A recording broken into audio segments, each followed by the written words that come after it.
본인의 사주를 보시면서 경기문화재단을 내가 대표로 가야 되겠다 이런 타이밍을 어떻게 포착하셨어요? 그런 게 가장 궁금하죠, 일반 시청자는. 저도 이제 제게 제일 관심 있잖아요. 예. 바로 2018년이 이제 무술년인데, 이 무술년은 제 개인에 있어서는 제 생애에 가장 강력한 에너지가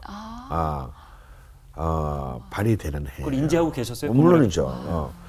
그래서 사실은 이제 그해 초부 그 전해부터 2018년 도대체 나한테 어떤 일이 뭐가 올라오고 이러나 뭐가 올라오고 기대감이 이러냐, 뭐가 올라오고 이러냐. 근데 이 해가 또 동시에 관직을 가게 되는 그런 강한 기운이었던 거예요. 그래서 아니 평생을 프리랜서 한데 웬 관직 같은 소리 회사도 안 하고 다녀봤는데. 그래서 그럼 뭘까 도대체. 그러고 근데 정말 10월이 다 끝나고 11일이 돼서 이제 그 해가 끝나가는데 느닷없이 그런 제안이 또 들어온 겁니다. 그래서 저는 정말 2초도 생각하지 않고 받았어요. 네. 기다리고 있었던. 왜냐하면 뭔지 모르지만. 이게 이런 것들이 이 들어올 때였기 때문에 이건 지금 내가 해야 되는 일이구나. 근데 사실은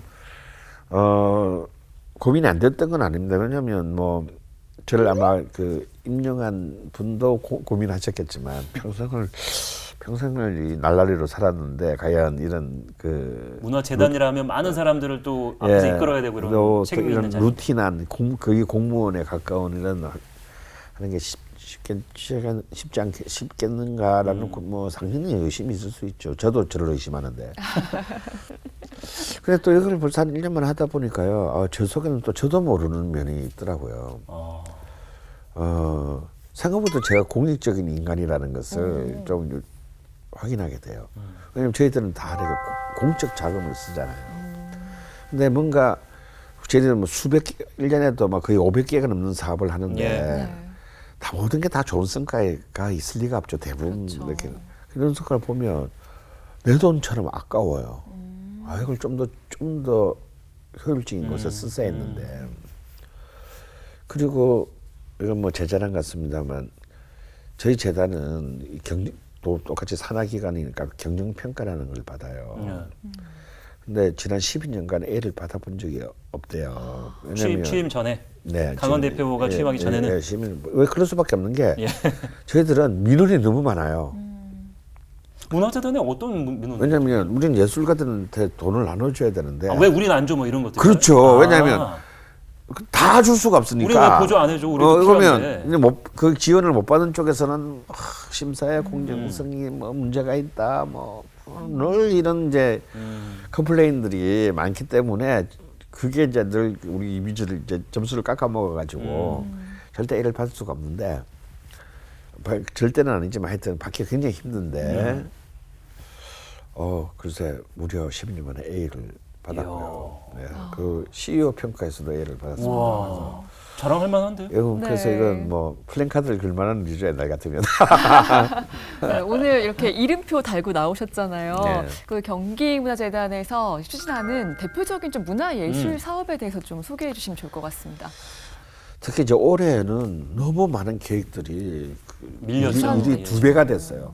왜냐하면 보통 이런 공적인 자문은 전해 다 계획을 세우고 예산을 설정해서 하는데 할 수 없는 사업들이 너무 많아진 거예요. 대면 사업들은 전부 다 그러니까 다시 또 이걸 다 수정해서 그 해야 돼서 일이 이제 거의 두 배가 된 셈이죠. 그래서 굉장히 힘들는데 올해 저희들이 이제 이미 1차는 했고 2차도 이제 곧 시행을 이렇게 이른바 문화유딜 예술 백신 사업을 올해 한 사업 중에 가장 대표적인 사업이라고 할 수가 있는데요. 이건 본래 계획이 없던 사업이었습니다. 이제 코로나19 상황에서 백신 단어가 들어간 거 보니까 그렇네요. 네. 갑자기 문화예술계가 어려워졌고 그래서 저희들이 굉장히 초율 아마 한 50억 이상의 그 재원을 만들어서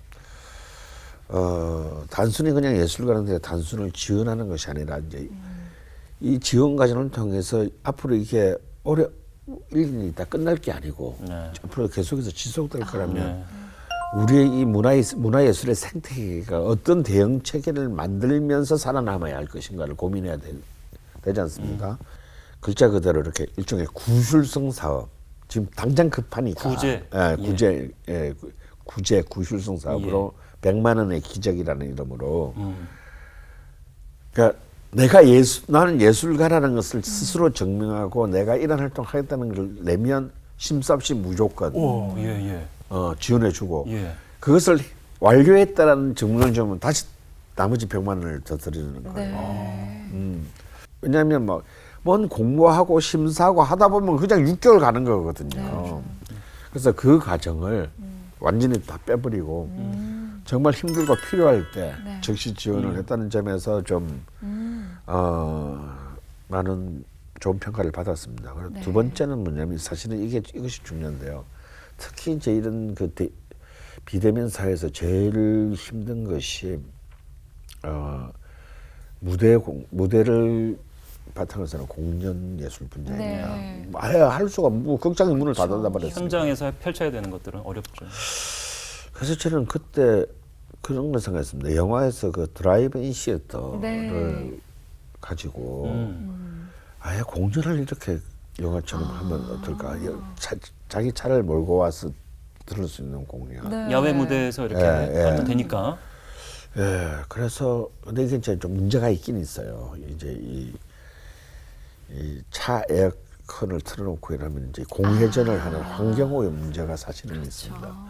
그래서 이걸 피하기 위해서 이 FM 주파수를 쓰지 않고 아예 공연 중에 차의 시동을 끄고 창문을 내리고 외부 스피커를 외부 들을 수도. 스피커로 그럼 되겠네요. 예. 그렇게 해서 우리는 이제 드라이브인 시어터를 드라이빙 시어터 그야말로 움직이는 공연 사업을 해서 네. 근데 이것이 이제 이거는 굉장히 좀 획기적인 평가를 받아서 최근에 이렇게 코로나 대응 사례 중에 하나로 청와대에 보고되고 그랬다고 합니다. 네. 내년에도 이제 지금은 이제 추워져서 좀 힘들긴 한데 이제 다시 내년 봄부터는 좀 이쪽 사업들을 더욱더 확장시켜 볼 생각입니다. 그 다음으로 중요한 건 이제 미술은행 사업이었는데요. 이거는 뭐냐면 제일 많은 예술가 중에 하나가 미술 쪽 분들이거든요. 예. 그림을 사주는 겁니다. 그냥 그림을 사서 은행처럼 이 그림을 식당이라든지 카페라든지 대여? 개인인데 대여를 해주는 거예요. 그래서 한 달 지나면 다시 그림을 바꿔주고. 결국 이제 우리가 미술 그림 하면은 마치 부자들이나 그렇죠. 재산의 일부로 인식하는 경우가 많아요. 재산의 일부는 투자. 네. 한데 사실 가난하게 살거나 그냥 이렇게 작은 가게를 하는 분도 내 가게에 우리 집에 그림 한 장 하나 좀 이렇게 붙여놓고 감사해서 하는 사람 그렇죠. 많거든요. 네. 그래서 저는 이런 개념으로 미술은행을 활성화해서 한편으로는 예술가들에게 도와주고. 지속적인 그 작업의 그 기회를 주면서 예. 소비자들에게도 그 그림을 돈을 주고 소유할 수는 없지만 향유할 수 있게 향유할 수 대중화하는 있는, 데 일조를 하는 거죠. 소유는 할 수 없지만 향유는 할 수 있게 해주는 그런 역할들을 좀 해야 되겠다라는 거고요. 다음에 궁극적으로는 저는 예술인 기본소득을 실현해야 된다고 봅니다. 그래서 전업 예술가들이 자기의 예술을 할 수 있는 최소한의 어떤 생계들을 월급의 형태로 지급하는. 그래서 저는 지금 프랑스 사례들을 바탕으로 좀 연구들을 정책들을 짜고 있는데요. 그 첫 번째 시작을 이번에 이제 예술인 조합을 결성하고 활동하는 것을 지원하는 사업을 이번에 그 예술 백신 사업 중에서 마지막으로 했어요.